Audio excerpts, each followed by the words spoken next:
of course, this kind of worked out. And this happens a lot in the Bible, the Old Testament. Then you got Jesus fulfilling in the New Testament. So we're going to see a lot of that anyway. So you're going to be preaching on the Old Testament from here on out?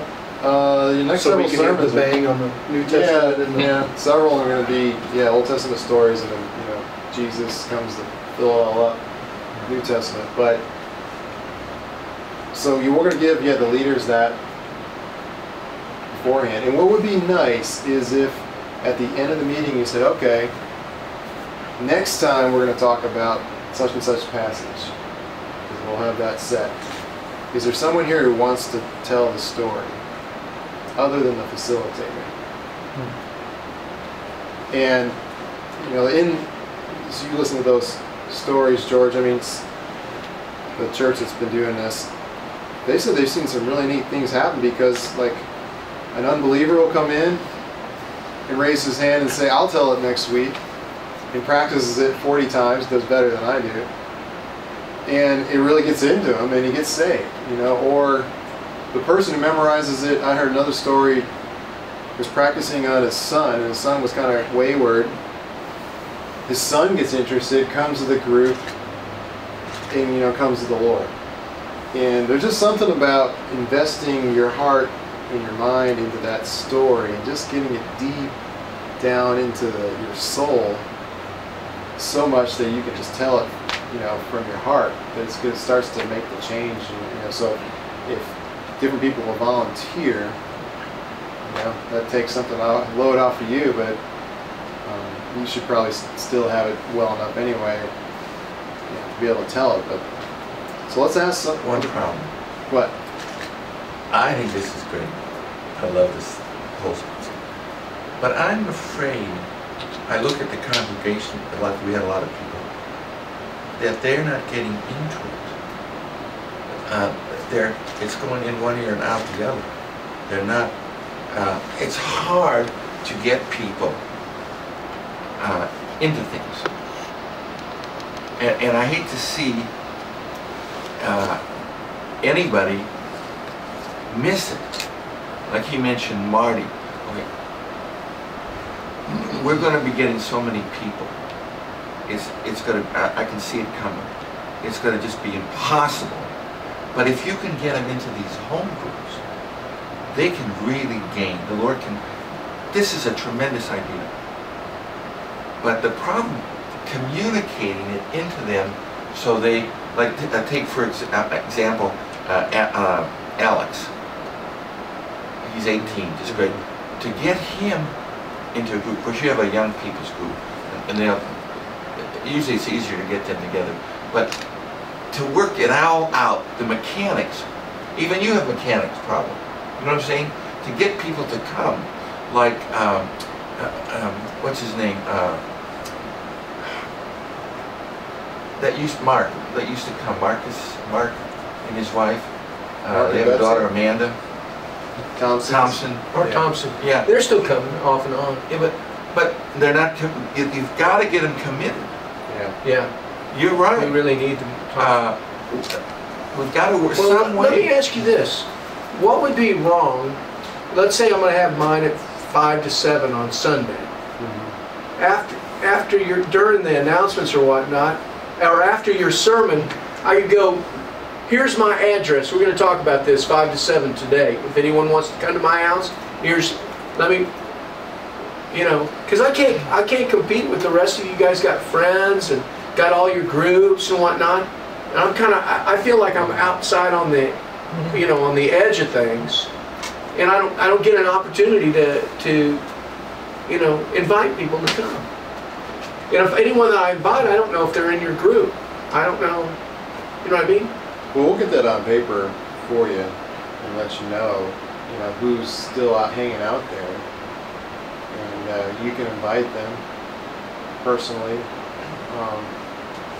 That's the tough part about ministry. You throw the seed out, and it doesn't always come up to full fruit. But we'll just keep trying. But I think it's personally inviting. If we know someone's out there, we're going to give you their name, and you can just.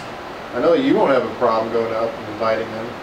And, I don't have a problem with that. Right after your sermon, saying, "Hey, Yeah, that's fine. Here's my address in case, you know, I hate to interrupt what we're doing here, but we're going to talk about the sermon at 5 to 7 today. And here, if anyone wants a map, here it is. Yeah. If you're already in a home group, you don't get to come.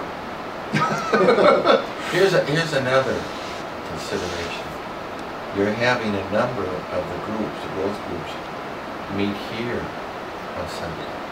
I think that may defeat the purpose of meeting in the home. That's well, right. it's a trade-off. It's not as good, I agree. But we've got several families that they will not be able to come during the week because they've got stuff stacked up Monday through Friday, Saturday, you know, just so Sunday really is their best time. And so, you know, we still get a somewhat homey environment here, but yeah, it's a challenge. It's not as, got a little less time, and it's not as, so we'll just have to work with it. It's really against the rules, you know, as far as home group. Well, I'm not trying to cause a fight or anything. Hey, we're not meeting here. This is why the Lord Jesus always worked with James and Peter and John. He couldn't get them all together. That's great. You made that up. I made that. Now, come on, that didn't come from the No. Lord. I just thought that was All right, let's talk about the last 3 pages here. It's not a good home group meeting until somebody calls out of the window. I think she's pretty secure. Okay, so let's go to leaders' responsibilities. Yeah, is there a pen? I think we probably need to change some of this because it's not going to fit. Probably exactly for us. All right, so responsibility: prepare and lead the meeting, and along with listening to the sermon, completing the weekly homework. Leaders also need to listen to the weekly leaders training. This short audio can be accessed on the web or played from a CD we'll provide you every week. It can give you helpful tips.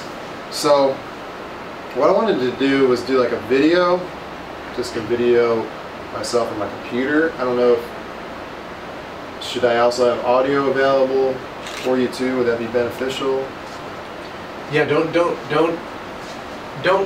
just give us the video without some audio. All right.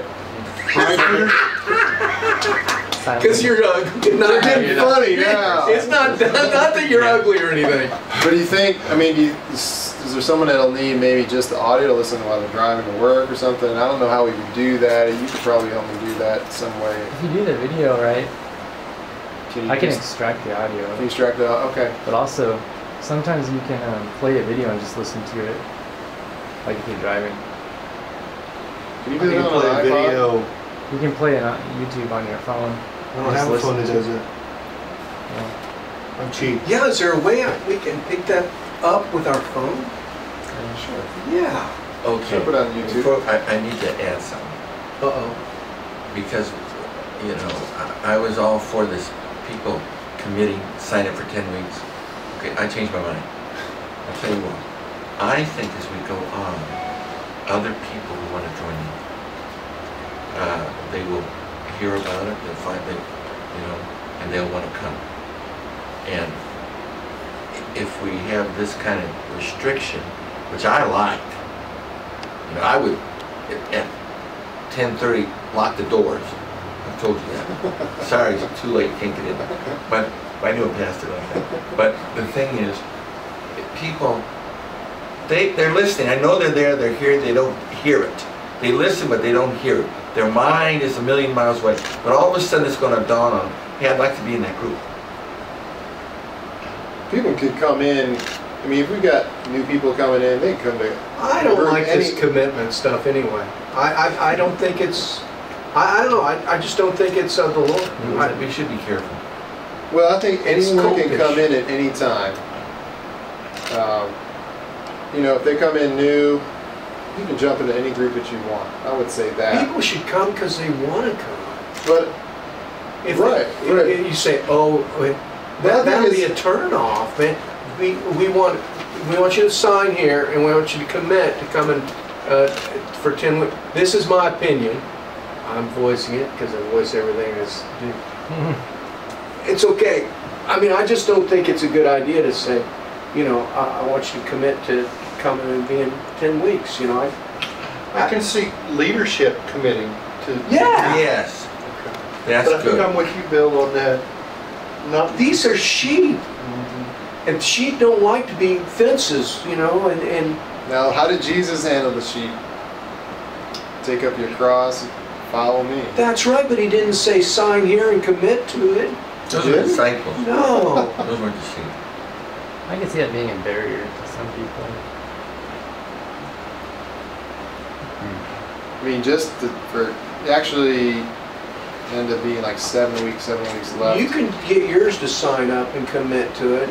I wouldn't feel comfortable doing that. I think it teaches, hey, this is important. This is valuable. You're I mean, right. you can get people to sign up for a whole soccer season, a whole baseball season. You're going to bring this. You're going to bring the drinks. You're on the swim team. The world. That's the world. The way. So much more. We should have even more commitment than the world. That's what I say. We want to lower it down. You know, you don't have to do it. You know, church isn't that important. Volunteering is important. You know, people like volunteer at a hospital. You got to be here at 7. You got to be here Monday, Wednesday, Friday, and they do it because you're saying to them, this is important. So sign up and do it and commit to it. I do that with the prayer If they're groups. not willing to commit, Let's do that with the prayer groups. No. I'm using this as an example to help him understand. I think if you were to push it from the platform, the saints would accept it. Any of us would do it, I think it'd be, you know what I'm saying? I think you can get away with it. Just tell them the doors will be locked at 10:30. If you do it from the pulpit and everyone agrees to it, I'll let people sign their name. now what do we have to? We don't have anything to. There is no You punishment or can't. No. penalty You or can't something? give tithe. You can't tithe for 4 weeks if you don't. If you miss a Sunday, you know, or if you miss one of your home groups, you Yeah. cannot tithe. You can't pray either. Yeah, you can't. We're pray. just gonna say, hey, because if you say, well, I'm just gonna come once or twice. I mean, what really values it anyway?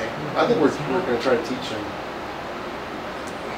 You know, we're not asking. I think that if the small group is of a benefit to that person, they will continue coming, whether they commit or not.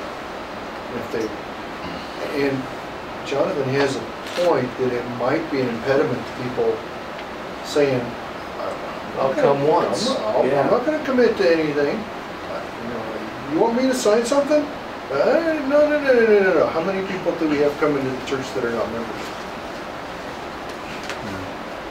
That is. I just don't understand that philosophy. just think- Sticky church, the philosophy, it seems to break. This comes right out of Steve. I know. I don't have to agree with everything he says. I know. But I mean, that seems to break with the philosophy of the sticky church. The whole concept of the sticky church is people come because they've been invited and it's friends and family and stuff. they wanna be and they there. want to Yeah, be they want to there. be there. But it wouldn't be hard then if you want to be there. It wouldn't be hard for you to say, yeah, I'm committed to it. But I think there's people that are going to be on the fence, and they just never. The church, we don't challenge people. We just if you want to, you know, we at membership we say, hey, commit to giving, commit to being part of ministry. We give them the option at the, that point to become a member if they're willing to commit. But when they make the commitment, they're committing to Yes. certain things. And Right. so we're saying, hey, you want to be in a group? Well, this is Commit. one thing. Christians are really poorly educated. They are. No one wants to offend anybody. We're very political people. They need to be educated about commitment. They need to be educated about tithing, about being on time. In a sense, this is the house of God. We're meeting with Christ. To come when you want. But it's a matter of education. They don't understand. They don't understand. They don't pray, they don't read their Bible. They just come because the Spirit's drawing them. And the only way we'll be able to get them to come on time or to commit to anything is by the Spirit of God calling them anyway. Well, I tell you what, we could get a whole lot more people committed if we'd be faithful to pray for them and ask God to work on them. Oh yeah, well that's. I mean, it's not going to work having them sign something. It just won't work. I don't think it'll work. What do you think, Bill? Be quiet. Yeah, no, I'm trying to let the Holy Spirit talk to me about this, but I think people want to be committed, or they wouldn't be coming to church. They need something that's real, something to hold to. We had to sign up for the food pantry. We had like 14, 15 people. They signed up for it, which is great. And it seems to be working okay. I mean, we're not busting doors down and doing anything out of the ordinary, but people want to do something for God.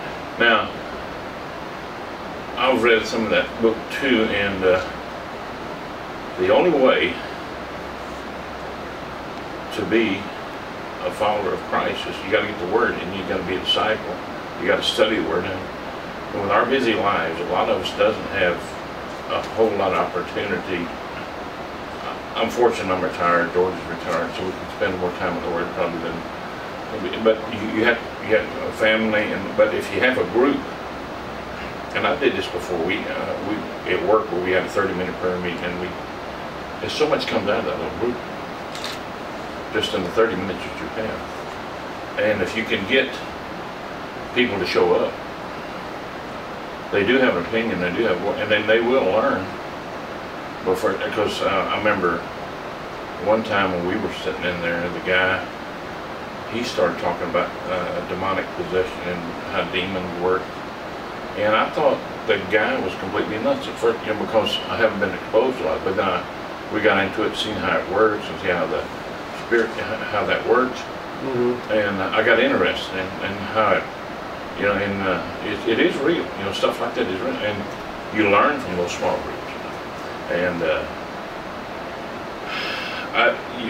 in one-fold, people don't want to be pressured because they may not have a lack of knowledge. But this is where you're going to get the knowledge from. If Mike gets up and preaches on Sunday, and then I'm put on the spot for talking about something on Tuesday, and I'll probably do a little bit better listening and research and say it. But and then if you're in your small groups and you have, you mind sharing next week with us what you heard, that we're not signing a contract, but I think if we want to be followers of Jesus Christ, we're going to try to do what we can. Many are chosen. What did he say? Yeah, a lot of ground out there. Some's rocky and some, but we're not. We're just supposed to cast a seed out and see where it falls, and bring in who we can. Now, if they come on their own free will, that's great. And I think they'll tell others about it too, and the groups will grow. According to the book I'm reading, that's what happened here. It's just started to overflow, and people are afraid of commitment. Hey, I'm not afraid of commitment, but I want to be where I can understand stuff, and it's hard for me to comprehend everything you say on Sunday morning, but I do grab something, and I do know that when I come to prayer and talk to George, Bill, or y'all, I'm getting a little bit more. It is like a small group. Absolutely. And I'm sharing that with others when I leave this here on prayer night too. So yeah, I don't know, Mike. I just think that we've got something here, and you've got something starting. I think it'll work. I think God will use the small groups to bring in more people. Pastor, may I share one more thing? Mm-hmm. We pray for wisdom every day.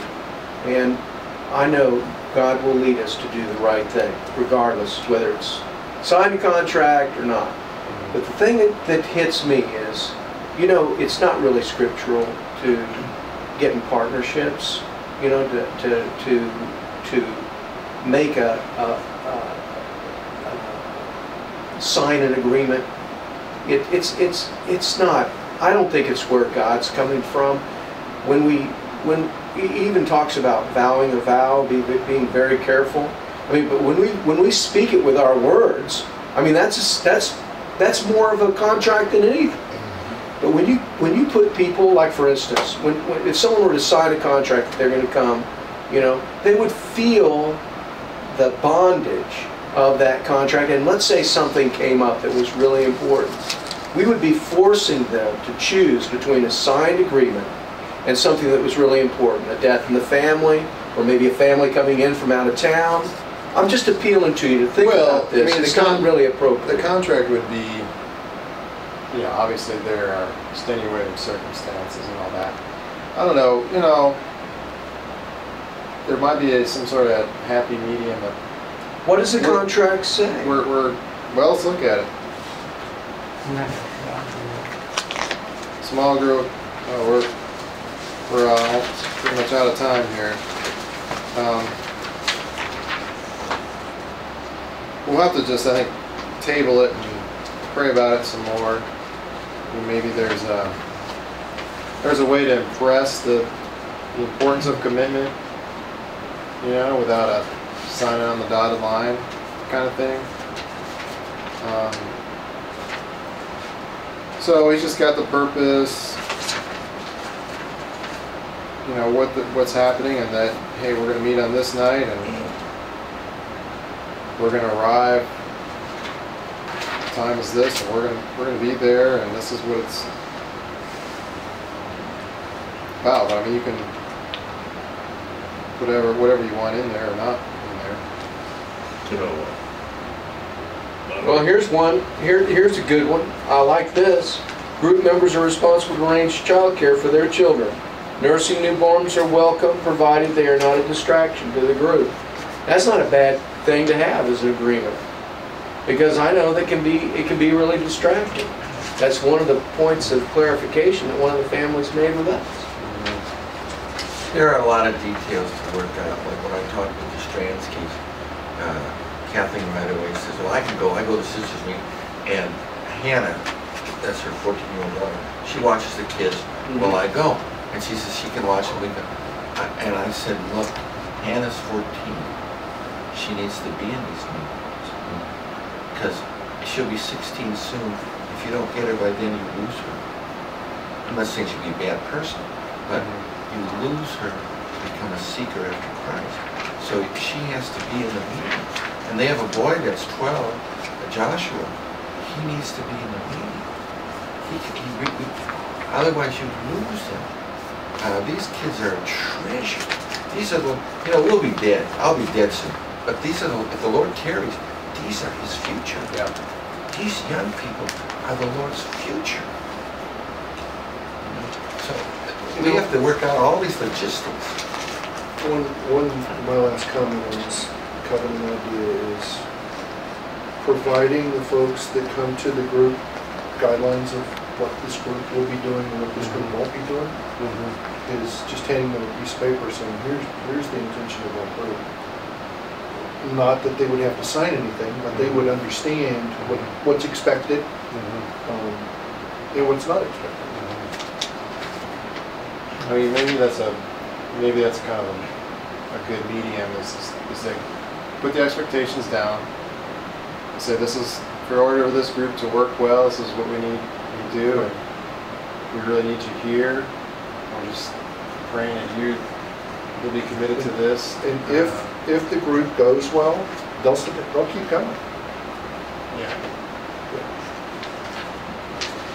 Does that sound okay? It's not a sign on the dotted line, but we're going to lay out the goals and expectations. A little 3x5 card or something. Does that sound? What do you think of that, Bill? Just give the guidelines. We're not going to ask them. Oh no, that's right. Absolutely, give the guidelines and say, look, we'd love for everyone to come every time. You know. That's what will make this group go really well. That's right, and encourage.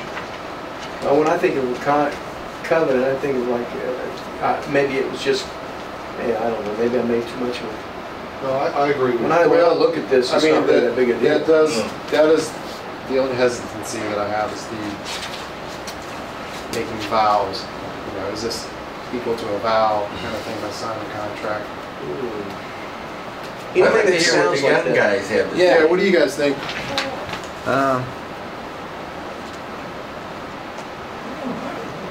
Yeah, I guess when I think about, you know, signing something saying I'm gonna do this and this and this, I think I get, you know, afraid that something's gonna happen, like Phil was saying earlier, and then I'm gonna have something that's more important. But Or that the motivation for coming will be gone. yeah, or